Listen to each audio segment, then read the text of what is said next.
Badri Yusufi Godina Shawaa Bahaa magaalaa Olancet keessatti lolli waraana bilisummaa Oromoo humnoota mootummaa jidduutti gaggeeffame lubbuu namoota lama galaafate. Akka gabaasa maddeenitti kaleessa galgala toora sa'aatii 11 irratti waraana bilisummaa Oromoo humnoota mootummaa jidduutti lolli adeemsifamee jira. Haleellaa waraana bilisummaa Oromoo kana dura dhaabbachuu kan dadhabe humni poolisii aanaa Boosat garuu boodarra humni raayyaa ittisa biyyaa naannichatti argamu dirbatuun lola san keessatti hirmaatee jira.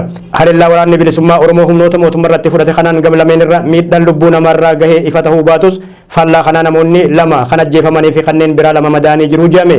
Dhimma kana ilaalchisuun yaada BBCf kan laatan ajajaan poolisii aanaa Boosat Kumandar Muhammad Suufu hidhattoonni kibxata waaree booda toora sa'aatii 5 yookaan akka lakkoofsa biyyatti sa'aatii 11 irratti magaalaa Olancet seenuuf yaalii godhaniin lubbuun namaa nagaa lama dabree lama ammoo miidhamee jira jedhan. Waraanni bilisummaa Oromoo mootummaa Itoophiyaa afaan qawweetiin lolaa jiru lixa kibba baha Oromiyaa kibba baha akkasuma jiddu galeessaaf kaaba Oromiyaa wallo keessattis ifijaaree sochii bal'aa godhaa akka jiru ragaaleen mul'isan bahaa turanii jiru. Waraanni bilisummaa Oromoo akka jirutti haleellaan xiyyeeffannoo koo maadhee humnoota mootummaa fi caasaalee gufuunatti ta'an qofarratti kaayyoon haleellaa waraana bilisummaa Oromoo kun booji'amtoota isaanii magaalaa Olancet keessatti hidhamanii jiran baasuuf jedhan qondaalli poolisii aanaa Boosat Kumandar Muhammad haleellaa kaleessaa kana ilaalchisuun qondaalli poolisii aanaa Boosat Kumandar Muhammad Suufu akka jedhanitti shiftaa baay'eetu magaalaa seenuuf yaalii godhe qaamni nageenyaa jiru hundi qindaa'ee ifirraa deebisee jira. Jara keessaa namoonni 6 ajjeefamanii kanneen biraa 4 ammoo qabamanii jiru jechuun BBCtti himanii jiru. Garuu himata qondaalli poolisii aanichaa ibsan kana maddeen walabaa mirkaneessan hin jiru.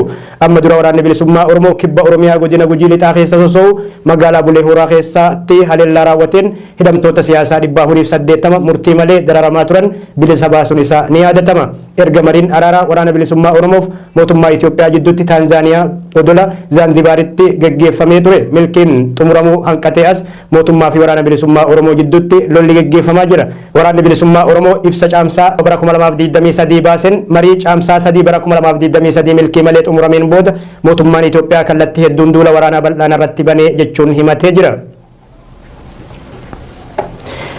Mariin araaraa waraana bilisummaa Oromoof mootummaa Itoophiyaa jidduutti eegalee ture garuu addaan cite akka itti fufuuf hawaasni gaafataa jira. Mariin mootummaa fi waraana bilisummaa Oromoo jidduutti Taanzaaniyaatti eegalee ture gaaffiilee siyaasaa irratti osoo waliif hin galiin addaan citee ture. Jiraattonni godinaalee Wallaggaa afran mariin waraana bilisummaa Oromoo fi mootummaa jidduutti eegalee deebi'ee akka itti fufuuf marii tibbana magaalaa Ambootti qophaa'e irratti argamuudhaan gaafatanii jiru. Qaamoleen hawaasaa garaagaraa godinaalee Wallaggaa afran irraa marii dhaabbanni misooma sadarkaa addunyaa Ameerikaa USAID magaalaa Ambootti qopheesse irratti qooda fudhatan mariin mootummaa fi waraana bilisummaa Oromoo jidduutti eegalamee ture sun akka itti fufuuf gaaffii dhiheessanii jiru. Uummanni nagayaaf dheebote nagaan bahee nagaan galuu akka danda'uuf mariin kun itti fufuu akka qabu uummanni Oromoo fedhii qabu kallattii garaagaraatiin ibsaa turee jira. Abbaan Gadaa Asfaaw Kabbadaa godina Wallagga Bahaarraa hawaasni nagaan bahee nagaan galuu yaaddoo itti tahee jira. Mariin nagayaa kun akka milkaa'u barbaannaa jedhanii jiru. Haalli Wallagga Bahaa Wallagga Lixaa jiru kuni baay'ee suukanneessaadha. Namni bahee galuu hin danda'u, baratee galuu hin danda'u, qotee bulaan qotuu hin danda'u. Eenyu daldalaan illee akka garaasaa deemee galuudhaaf hin danda'amu. Amma garuu eeddii haalli kun illee calqabamee uummanni keenya gurri isaa gara araaraa sana jira. Nagaa barbaade nagaa dheeboteera. Waan nagaan hin jiru taanaan immoo waan tokko hojjetamuu waan danda'amneef amma araara kana eegaa jirra.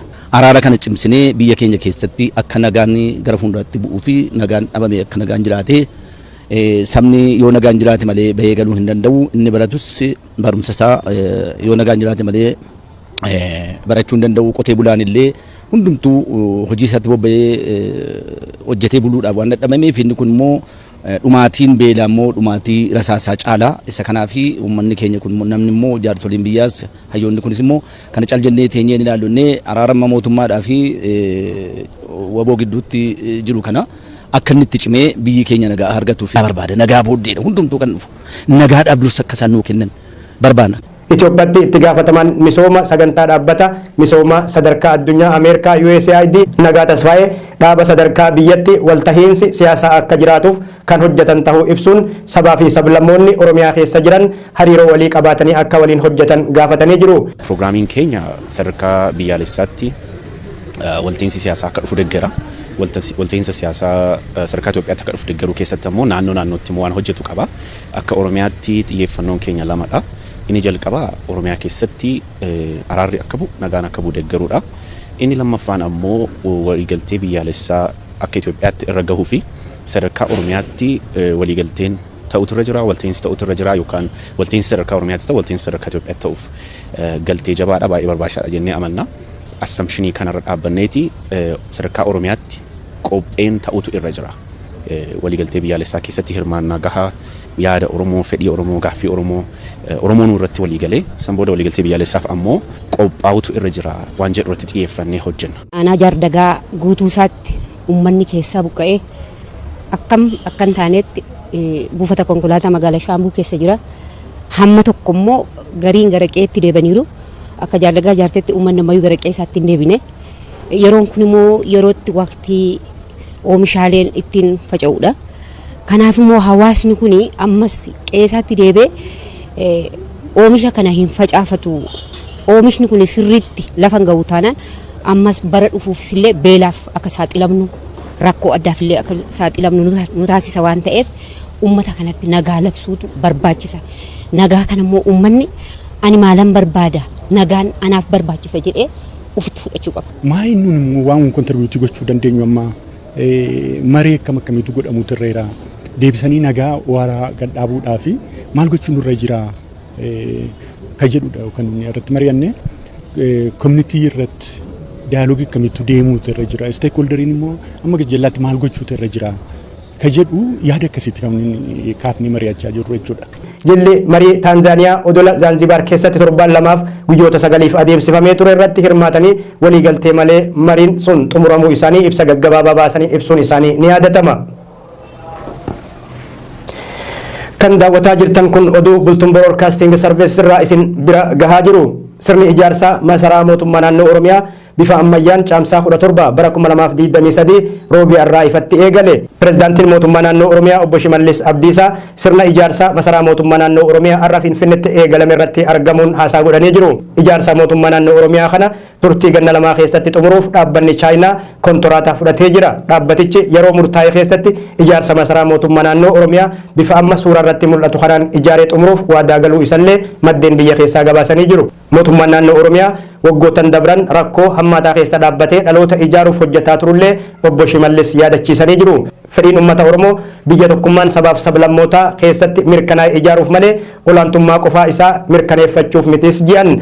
Tokkummaa cimaa bu'uuran sossoon irratti ijaarame ijaaruuf hojjetamaa jira ji'an dureen mootummaa naannoo Oromiyaa kun itti fufuunis iyyiif arrabsoon irratti gaggeeffamu caalmaatti nu cimsa malee kaayyoo teenyarraa duubatti nu hin deebisu ji'an obbo Shimallis Abdiisaa akka isaan jedhanitti sabboonummaan Oromoo barumsa teknooloojiin cimuu dimokiraasii lafa qabate ijaaruu sirna cimaa lafa qabsiisuu fi dinagdeen if ijaaruun malee ololaan ifuun qabu. Ijaarsi masaraa mootummaa naannoo Oromiyaa har'a magaalaa Finfinneetti jalqabames mallattoo tokkummaa olaanaa fi siidaa qabsaa'ota dhaloota ijaaruu wareegama kafalaniitii ji'an pirezidaantiin mootummaa naannoo Oromiyaa obbo Shimallis Abdiisaa sirna kanarratti yeroo haasaa godhan dhaabbanni ijaarsa Chaayinaa CCECC jedhamu ganna lamaa keessatti ijaarsa masaraa mootummaa naannoo Oromiyaa bifa amma suura irratti mul'atu kanaan qulqullinaan xumuruuf waadaa galees jira. Abbootiin gadaaf haadholeen siinqee ammoo sirna kanarratti argamuudhaan geggeessaa dhaabbata Chaayinaa ijaarsa masaraa mootummaa naannoo Oromiyaa amma bifa ammayyaan hundeeffamuuf jiru kanarratti argaman maqaa hundeessaa jedhu moggaasanii fi jiru jedhame geggeessaa dhaabbatichaatiif aangawoonni mootummaa naannoo Oromiyaa sirna kanarratti argamuudhaan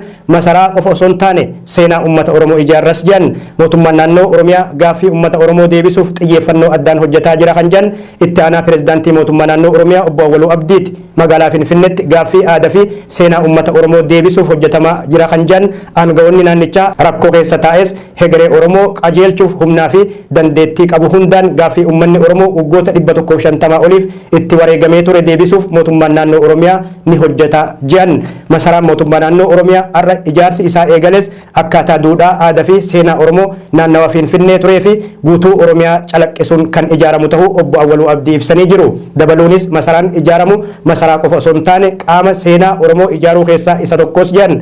Qaamoleen sirna dur leellisan ijaarsa masaraa mootummaa naannoo Oromiyaa amma Finfinneetti ijaarsi isaa eegale kana ammumarraa yaada mormii fi hinaaffan guutameen simataa jiru. Yeroo lolli Suudaan itti fufee jiru kanatti ammas lammiileen Itoophiyaa magaalaa Khartoum keessatti argaman danqaa hamaa mudatanii jiru. Lammiileen Itoophiyaa biyya Suudaan magaalaa guddoo biyyattii magaalaa Khartoum keessatti argaman ammas sodaa nageenyaa cimaa keessatti argamuu jedhame. Lammiileen kanneen alatti bahanii waa hojjetuuf hojiin hin jiru. waan ittiin waa bitatanillee dhabaa akka jirantu gabaafamee jira.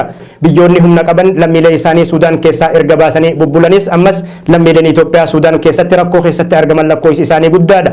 Uummanni baay'inaan gara biyyoota Chaad, Masriif Suudaan kibbatti kan baqate yeroo ta'u hedduun ammoo gara magaalaa hanga tokko nageenya qabdi jedhamee himamu Poorti Suudaan handaara galaana cinatti argamtutti baqatee jira. Garuu ammas warri magaalaa Khartoum keessaa kallattii itti bahuun dhabe rakkoo hamaa keessummeessaa jira. Lolli qondaaltota waraana Suudaan Jeneraal Muhammad Hamdan Dagaloof Jeneraal Abdul Fattah al-Burhaan jidduutti eegale ammas falan arganne. Humni Rapid Support Force jedhamu booji'amtoota raayyaa ittisa biyyaa Suudaan kuma hedduu ta'u to'annoo jala oolchan kan agarsiisu viidiyooleen marsaalee hawaasummaa irratti baay'inaan qoodamaa jiru. Qaamoleen lameen Suudii Arabiyaatti mariif walitti dhufanis garuu hanga ammatti waliigaltee dhukaasa dhaaburran geenye. Pirezidaantiin Eertiraa Isiyaas Afwerqii Chaayinaa Beejingitti mul'atan. Pirezidaantiin Eertiraa Isiyaas Afwerqii erga biyyattiin bara 1993 walabummaa ishii labsattee kaasee filannoo tokkollee osoo hin geggeessin ganna 30 dabran taayitarra jiru. Turtii ganna 30 keessatti hariiroo gaarii biyyoota lixaa waliin qabaatanii kan hin beekne Isiyaas Afwerqii amma garuu Chaayinaa waliin michooma qaban cimsatuuf gara Beejingitti imalanii jiru. Ameerikaaf biyyoonni lixaa kaan Eertiraan sarbamiinsa mirgoota namoomaa hamaa lammiilee ishii irratti raawwattee jechuun qeeqaa turanii jiru. Isiyaas Afwerqii imala isaanii durseen himamin kanaan magaalaa muummee Chaayinaa Beejingitti gita isaanii pirezidaantii biyyattii Xi Jinping waliin wal arganii jiru. Afwerqiin Chaayinaan sirna addunyaa jijjiiruu keessatti qooda olaanaa qabdii jechuun yeroo jajan ni mul'atu. Chaayinaan hariiroo biyyoota Afrikaa waliin hin qabdu babal'isaa kan jirtu yeroo ta'u Jabuutii keessatti maadhee waraanaa guddaa tolfattee jirti. Chaayinaaf Ameerikaan biyyoota Afrikaa ifitti harkisuuf yeroo wal dorgomanis ni mul'ata. Afrikaan kibbaa immoo dhiheenya kana hariiroon baramin Raashiyaa waliin tolfatuun USA mufachiisee jira. Johannesburg hanga shaakala waraana Moskoo waliin geggeessitutti deemtee jirti. Yeroo hawaasni addunyaa sababa weerara Ukraine irratti Raashiyaan bantee Raashiyaa qoqqobaa jirutti Afrikaan kibbaa Moskoo waliin hariiroo siyaasaa fi dinagdee tolfatuun ijji diinaa Raashiyaa gara Afrikaa akka mil'attu taasisee jira. Gama biraatiin geggeessitoonni Afrikaa jaha waraana Raashiyaa fi Ukraine dhaabsisuuf hojjetaa jirus jiru. Maddeen geggeessitoonni kanneenis karoora pirezidaantii Afrikaa kibbaa Cyril Ramaphosa qabatanii wal dhibdee Moskoof Kiev furuuf qondaaltota biyyoota lameenii dubbisaa jiru jedhame. Haaluma kanaan pirezidaantiin Afrikaa kibbaa Cyril Ramaphosa gita isaanii pirezidaantii Ukraine Volodymyr Zelensky fi pirezidaantii Raashiyaa Vladimir Putin waliin bilbilaan dubbatuu isaanii BBC'n gabaasee jira.